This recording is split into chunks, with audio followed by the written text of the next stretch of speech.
welcome back to Boots and Bounty Homestead.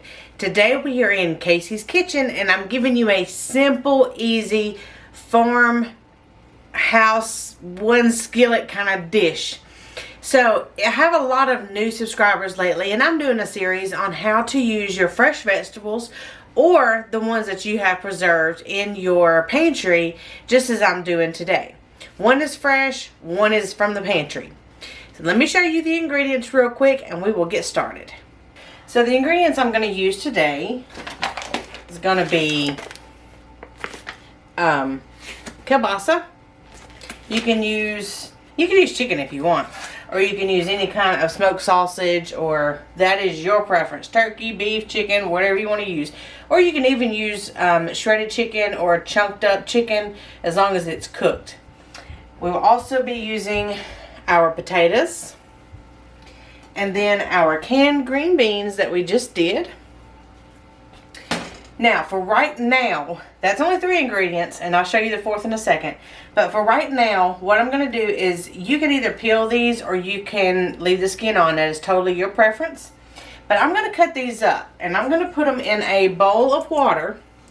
And that is because it's not quite time for supper, but I've got a minute and I want to go ahead and start this recipe. So I'm going to cut these up and put them in a bowl of water. What that also does is gets rid of any starch that is extra in the potatoes. So if you're watching your starches or carbohydrates, if you're diabetic, you can always soak your potatoes first, and that does decrease the amount of starch, carbohydrates, and sugars in the potatoes. So I'm just going to do it right now to keep them from browning because I've still got another couple of hours or so before I actually have to put this together. So I'm going to get these potatoes cut up and then I'll be back with you soon as we get ready to throw all this together. Alright guys, I have here my soaking potatoes. Now let me show you what this does. You see this cloudy water? It is the starch and carbohydrates, extra sugars that have come out of these potatoes. So they'll be more healthy for me other than just being farm fresh. So now that I'm ready to put this dish together, our 4th ingredient is Italian dressing seasoning packet. Now, I have made my own and I will do videos on my dry mixes pretty soon.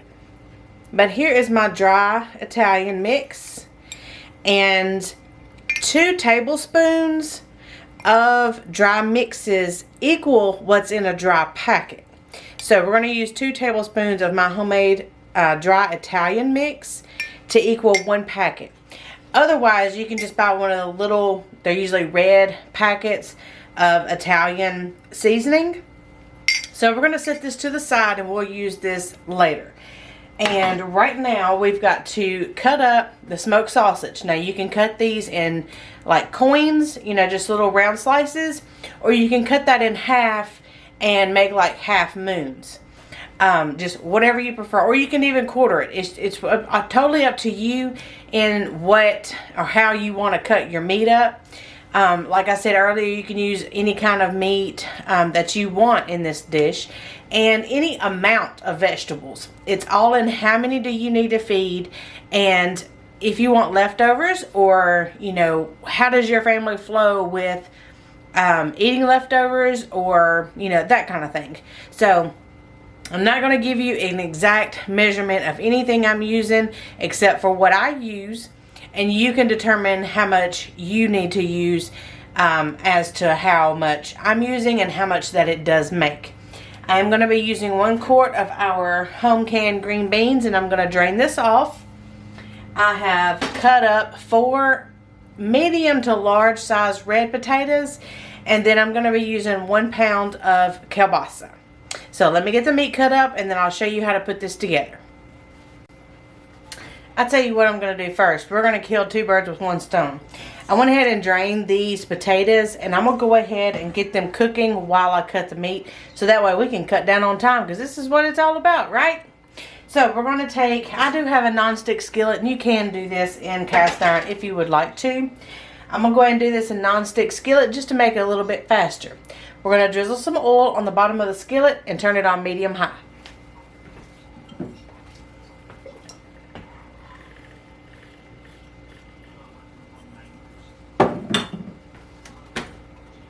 Alright, I'm going to let that heat up real quick, and then I'm going to put these potatoes in here, so we'll be right back when we do that. Okay, so we've got those dumped in there. I'm going to go ahead and let them cook while I cut up the meat.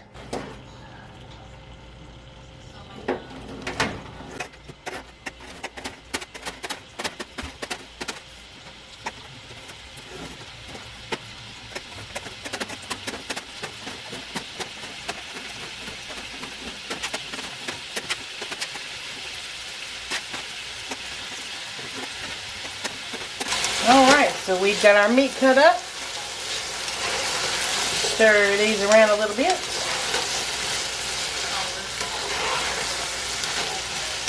They're not brown yet. They are just getting translucent. So I'm going to go ahead and pop the top on our green beans because I've got to get these drained. So I use a bottle opener to pop the lids off of here.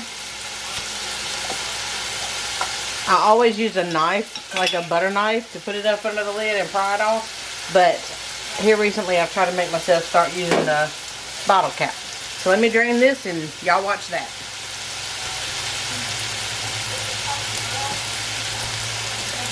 Alright, I've got them drained.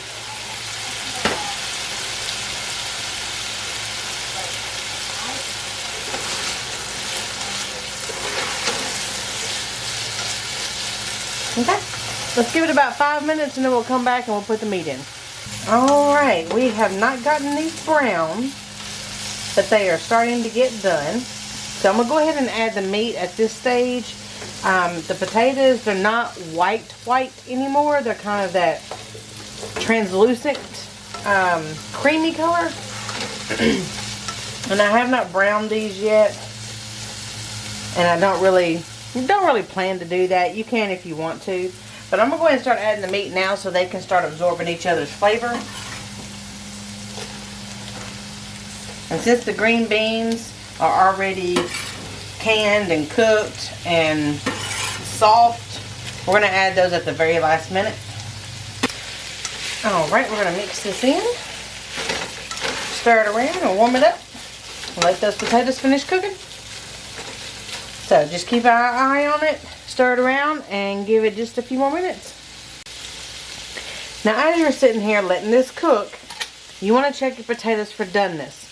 Let me show you how I do this. I just take a fork, and I'm going to find one of the bigger pieces, because of course these are round potatoes and they're not all cut equally. So I'm just going to find one of the bigger pieces of potato, say this one right here, and you just want to stick your fork in it, and if it goes in very, very easily without hitting a hard spot, then they are done, and you can finish the recipe at that point. So let me see if I can find a couple. See, that one right there is pretty hard. I had to push it in pretty hard. I'm gonna give this a few more minutes. The potatoes are not quite done, and then we will finish this up. I have checked some of the bigger potatoes. It's been down about 10 minutes since I put in the meat. So this has cooked about 15 minutes together, or potatoes for 15 and then the meat on the last 10. And they are now ready to do the last couple of steps. At the same time, we're going to add the green beans. And the secret to getting your green beans out of the jar is to do it sideways and not straight down, because it's going to block that hole up. Nothing's going to come out. So if you do it sideways, they'll inch out. If you hadn't figured that out yet. That's also how you get ketchup out of a glass bottle from the restaurant. Alright, so there we've got our green beans in here. Now canned green beans are soft, so you've got to be careful not to stir them too much. And I'm going to go ahead and add in 2 tablespoons of my homemade Italian dressing. 1 and 2. Now the grease and the extra meat juice that's in the bottom of the pan is what's going to make all of this stick together. So we just need to lift and flip. Lift and flip. Alright guys, so here is supper. This is our 1 skillet meat and veggie Italian seasoned farm fresh meal.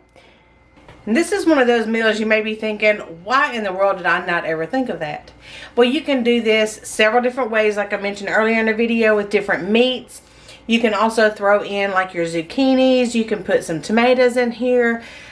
You can also make, and I have done this before, a cheese sauce that goes in it with cheddar cheese and cream cheese and either some heavy whipping cream, sour cream, milk, whatever, just to help thin it out some. And you can do a cheese sauce on this. Now, after you put this in whatever container you're going to eat out of, a bowl or a plate, whatever, you can sprinkle some shredded cheese on top of it and let it melt, and that's even good too. So there's so many ways you can fix this recipe up. You can also change the Italian dressing to a dry ranch mix if you want to try that. So there's so many different things and ways that you can make this dish your own. I hope you go out and try any possibility that your little mind comes up with. So hope you guys enjoy, and we will see you next time in Casey's Kitchen. Bye guys.